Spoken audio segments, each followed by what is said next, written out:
ایک تو یہ ہے کہ انسان جب اپنے بھائی کی عزت کا خیال رکھے گا اللہ اس کی عزت کا خیال رکھے گا۔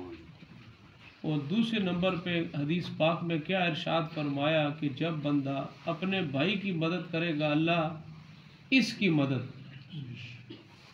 آج انسان ایک دوسرے کی مدد کرتے ہیں تو اس کے پیچھے غرض ہوتی ہے، غرض نکلتے ہی لات مار دیتے ہیں۔ ایسے لوگ اللہ کے ہاں پاخانے سے زیادہ ناپاک ہیں۔ ایسے لوگوں کے بارے میں حدیث پاک میں آتا ہے یہ ایسا ہے گویا کہ اپنی تھوک کر کے چھٹ رہا ہے۔ جب بھی ہم کسی سے کوئی مدد کریں، کوئی پڑوسی ہے، کوئی جاننے والا ہے، کوئی رشتہ دار عزیز و اقارب میں سے ہے، ہمارے دل میں خیال یہ ہو کہ یا اللہ آپ راضی ہو جائے۔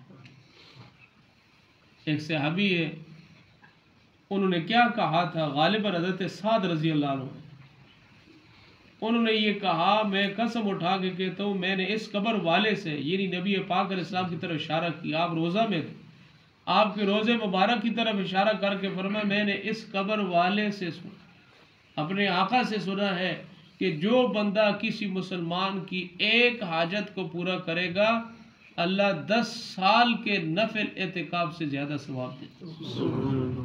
اب ایک مسلمان کسی مسلمان کا کام کرتا ہے تو اس کے پیچھے غرض نہ ہو بلکہ یہ فضائل ہو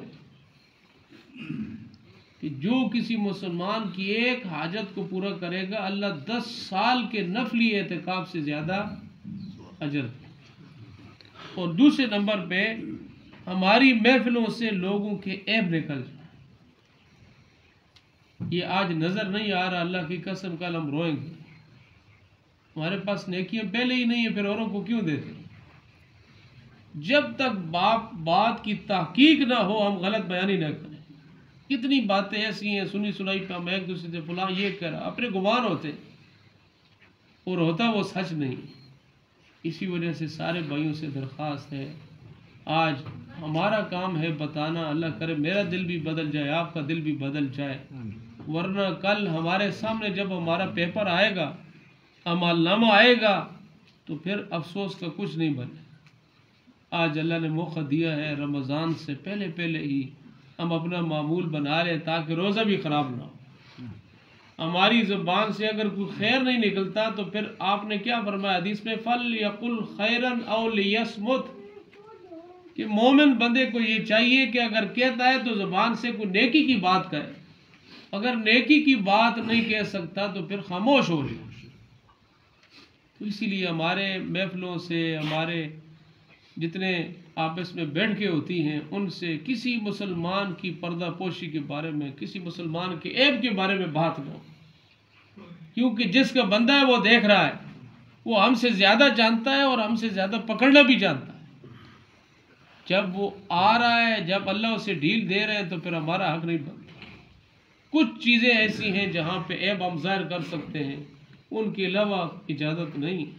اجازت شریعت کا منشا یہ ہے کہ عیب کو چھپانا، نہ کہ عیب کو کھولنا۔ تو سارے بھائی نیت کر لیں، ایک تو ہم ایک دوسرے کی مدد کریں گے جتنی کر سکی جتنے کام، اور دوسرے نمبر پہ کسی مسلمان کی پردہ دری نہیں کریں گے، پردے کو چھپائیں گے، عیب کو چھپائیں گے، نہ کہ لوگوں کے سامنے بیان کریں گے۔ اللہ پاک ہم سب کو ان ساری باتوں پر عمل کرنے کی توفیق عطا فرمائے۔